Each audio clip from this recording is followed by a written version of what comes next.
One over. Yep. Thank you. You're there. Thank you, sir. And I seem to be missing the President of Gabon. He's coming. Okay. What an incredible lineup, ladies and gentlemen. Once again, to be part of this incredible declaration here in Glasgow on forests. So it is first my pleasure to invite the President of the United States, Joe Biden, to take the lectern. Welcome, sir. You can come here, or you can go there. Please. Good morning, everyone. It's an honor to be with you. My fellow leaders, I'm honored to represent the United States in this important discussion.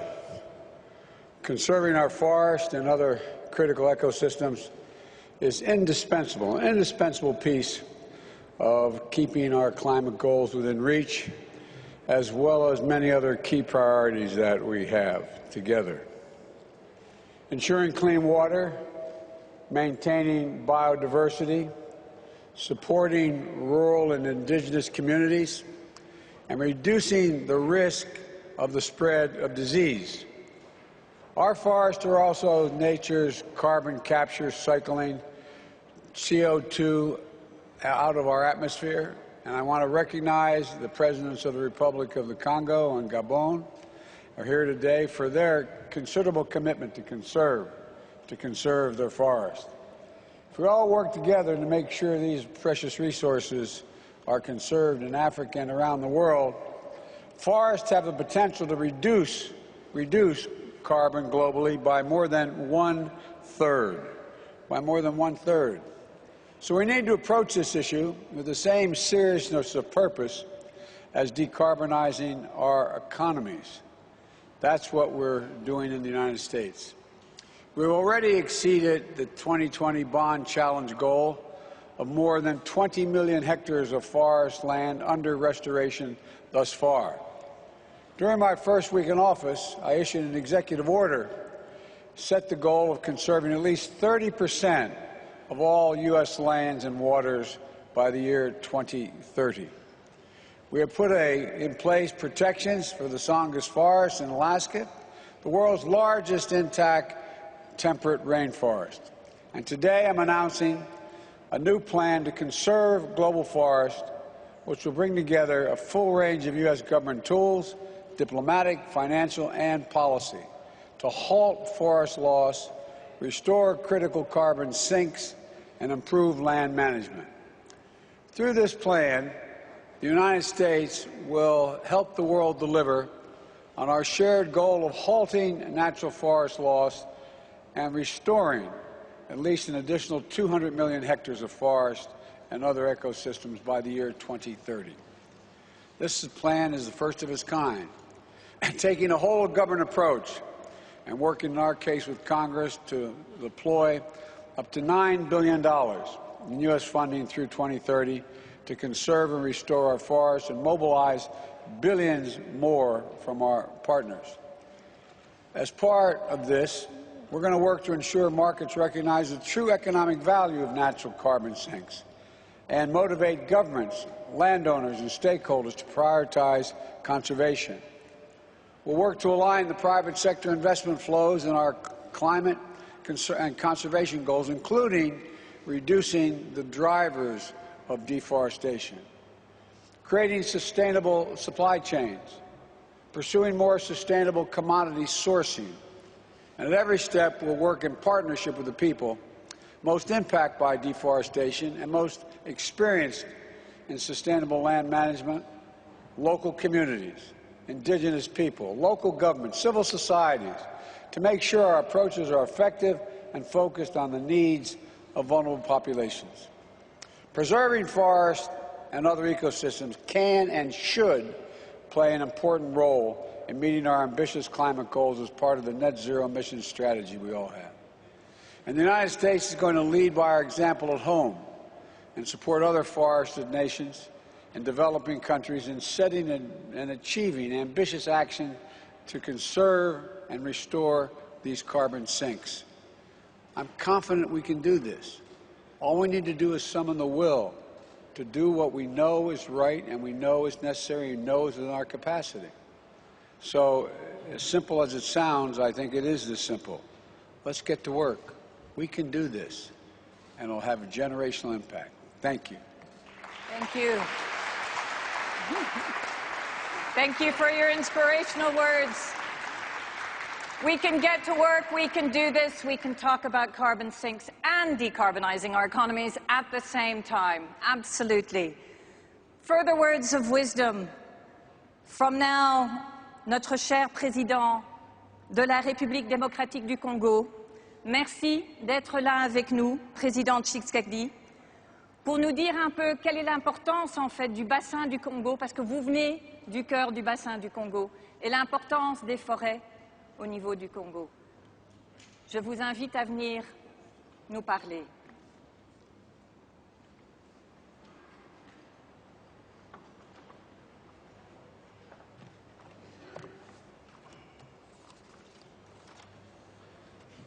Monsieur le Premier ministre du Royaume-Uni, Messieurs les chefs d'État, Mesdames et Messieurs, distingués invités, c'est un grand honneur pour moi de prendre la parole du haut de cette tribune consacrée aux forêts et à l'utilisation des terres. Permettez-moi de féliciter de manière particulière M. Boris Johnson, Premier ministre du Royaume-Uni, pour cette initiative.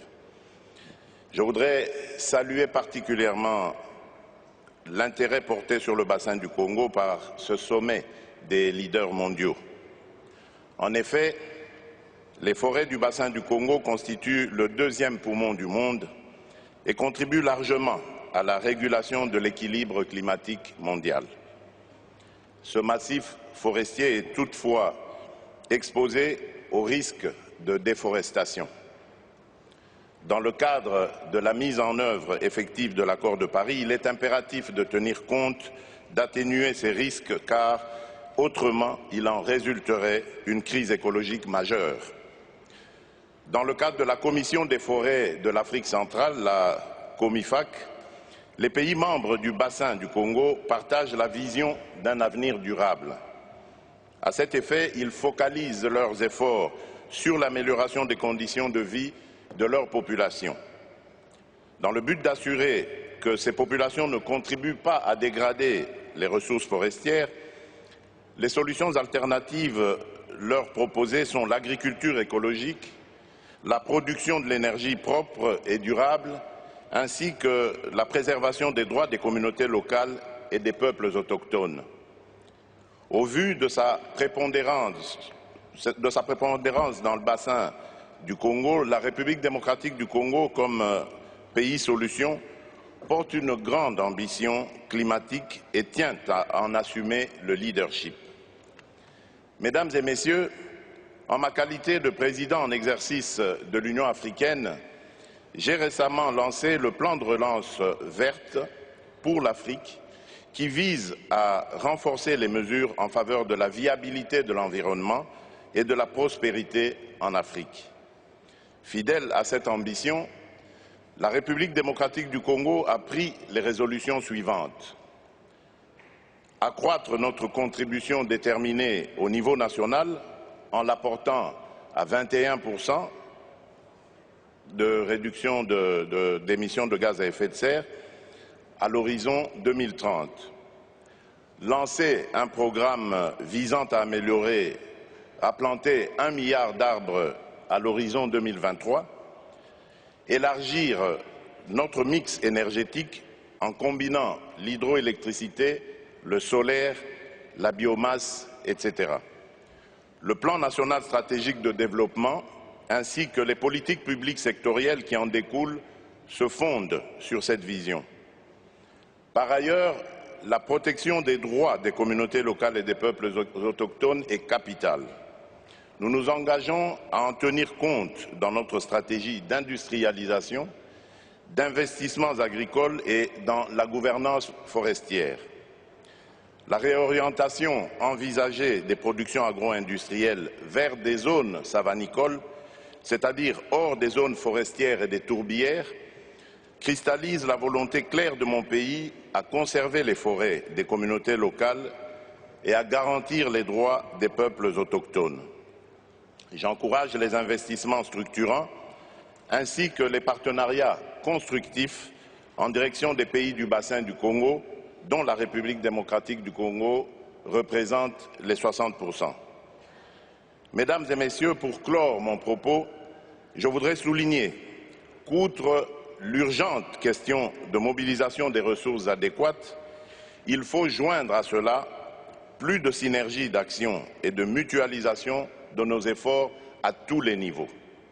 C'est dans cette perspective que la République démocratique du Congo approuve la déclaration de ce sommet et se trouve disposée à travailler en partenariat avec d'autres pays en vue d'atteindre les objectifs que nous nous sommes assignés. Je vous remercie. Merci. Merci, Monsieur le Président. Je vous remercie pour votre déclaration, non seulement au niveau de l'importance synergique avec l'énergie propre, l'industrialisation et la nécessité aussi de prendre en compte les peuples autochtones. J'aimerais demander maintenant au président du Gabon, et monsieur, vous pourriez aller aux lectures ici à gauche.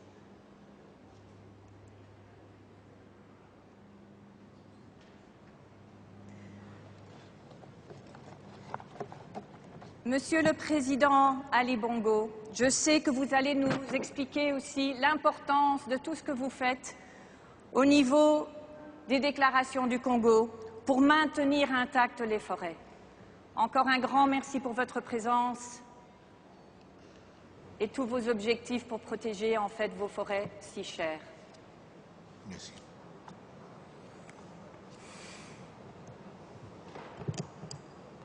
Excellencies, ladies and gentlemen, my country, Gabon, is a high forest, low deforestation country. Forests cover 88% of Gabon, with 21% in protected areas. A further 60% are protected and managed in sustainable forestry concessions. The National Biodiverse Rainforest harbor 2/3 of the rainforest forest elephants, an indication both of their biological significance and, of course, their sustained efforts to reinforce natural resource governance. Since Copenhagen, where I made a strong commitment to fight climate change, our economy has absorbed just over 1 billion tons of CO2 net. Managing forests, protecting our parks, monitoring our land for illegal logging and mining activity, and fighting organized crime and terrorist groups who plunder our natural resources is not easy. It requires constant vigilance, technical know-how, logistical capacity, sustainable funding, and, most importantly, courageous, dedicated, and incorrigible forest managers. In the absence of just one of these requirements, forests are progressively degraded and wildlife slaughtered. Excellencies, ladies and gentlemen, the Congo Basin is the heart and lungs of the African continent. We cannot win the battle against climate change unless we keep the Congo Basin forests standing. Furthermore, our forests send rain to the Sahel and to the Ethiopian highlands, feeding the Blue Nile and supporting agriculture in Egypt. They are critical to the stability both of the African continent and the world at large. Yet, the international community has consistently undervalued this critical ecosystem.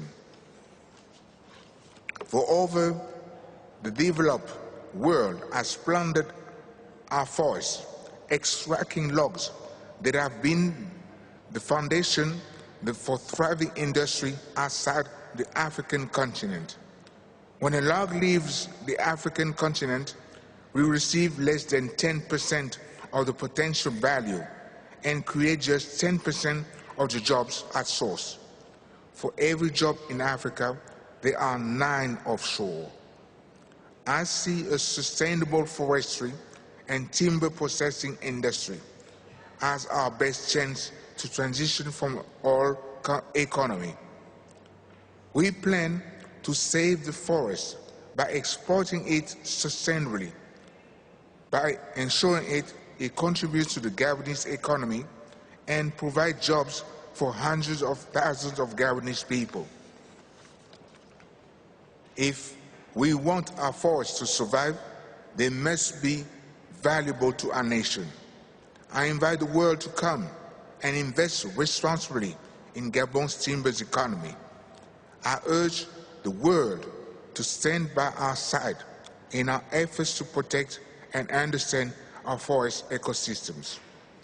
I hope that together we can navigate the complex economy and political process underway here in Glasgow to fix an equitable carbon price for the net positive nations to encourage others to join our exclusive club.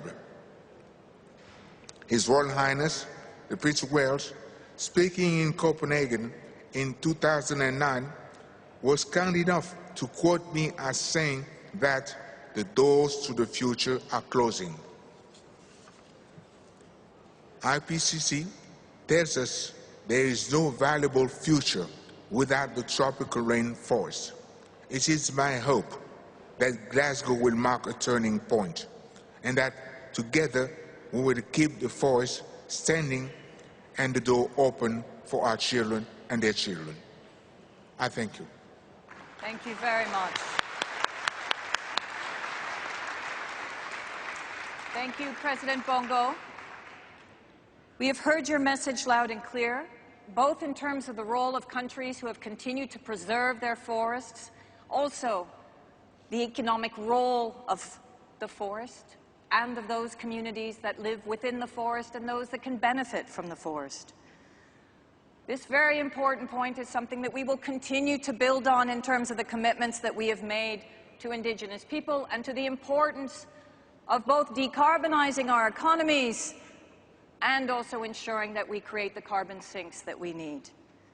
So now I would like to invite Prime Minister Johnson to join at the lectern once again for a few reflections on these striking commitments that you have heard and the importance. Thank you. Thank you again, Sandrine. And let me begin by thanking Joe, President Biden, for your fantastic commitment today, and also welcome the brilliant work that Presidents Bongo and Tshisekedi are doing to protect the Congo Basin.